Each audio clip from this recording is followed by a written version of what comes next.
Assalamualaikum warahmatullahi wabarakatuh. Halo semuanya, perkenalkan nama saya Kania Salsabila Chandranari Putri atau yang biasa dipanggil akrab Kania dengan NIM 1040424134. Saya adalah mahasiswa administrasi bisnis angkatan 2024 atau dengan kelas AB 4809. Nah, jadi di video ini saya akan membahas atau sharing tentang manfaat belajar fintech itu kayak gimana, baik fintech konvensional maupun digital. Lalu saya juga akan cerita nih jenis investasi fintech apa yang paling menarik buat saya. Nantinya saya juga akan ngasih masukan nih untuk mata kuliah fintech. Oke, menurut saya belajar fintech itu sangat penting ya, terutama di era sekarang yang hampir semua aktivitas tuh udah serba digital. Nah, dengan belajar fintech ini, kita tuh jadi lebih paham nih atau memahami bagaimana teknologi itu berperan dalam dunia keuangan sehari-hari. Nah, fintech konvensional itu mengajarkan dasar-dasar keuangan yang penting seperti bagaimana cara kerja bank, juga bagaimana sistem pembayaran itu berjalan, serta bagaimana mengelola uang dengan aman dan terstruktur.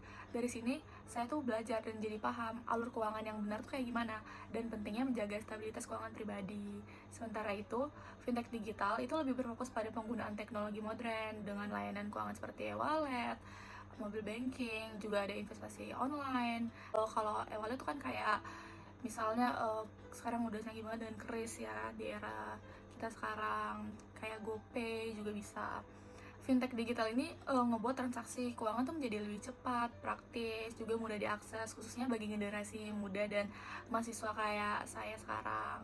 Manfaat terbesar yang aku rasakan setelah belajar fintech tersendiri adalah aku tuh menjadi orang yang lebih melek tentang keuangan nih, juga tidak mudahlah tertipu oleh penawaran keuangan yang mencurigakan. Nah, selanjutnya investasi fintech yang menarik buat saya itu adalah emas. Nah, setelah belajar fintech ini, saya tuh jadi tertarik dengan investasi emas digital. Kenapa memilih emas? Itu dikarenakan harganya tuh relatif stabil, terus juga risikonya tuh lebih rendah dibandingkan dengan saham.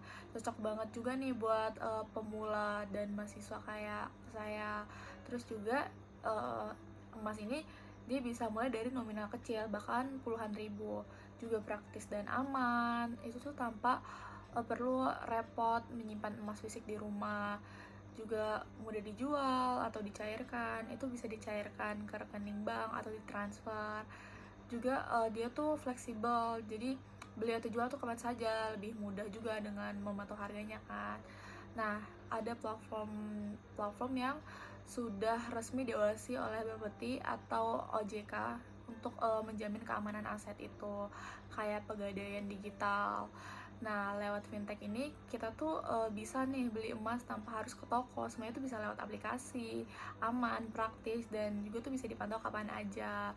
Nah, sebelumnya saya lebih tertarik dengan emas dikarenakan orang tua saya itu sudah mengajarkan sejak dini kalau investasi itu ke emas. Jadi lebih kurangnya saya lebih paham dan lebih tertarik dengan investasi emas ini gitu.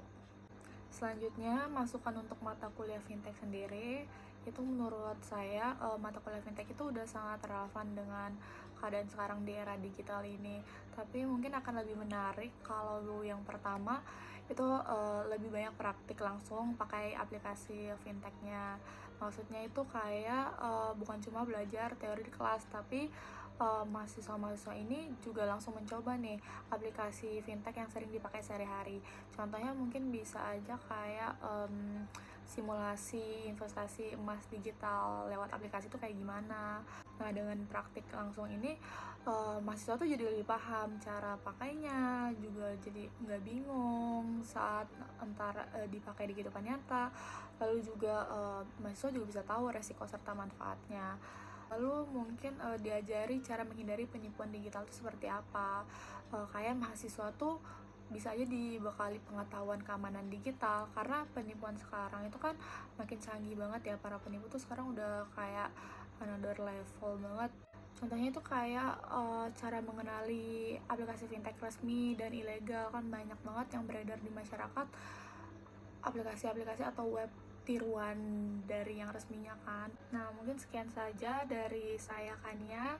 Semoga bermanfaat dan itu adalah hal-hal yang saya pahami selama 1 semester ini di mata kuliah fintech.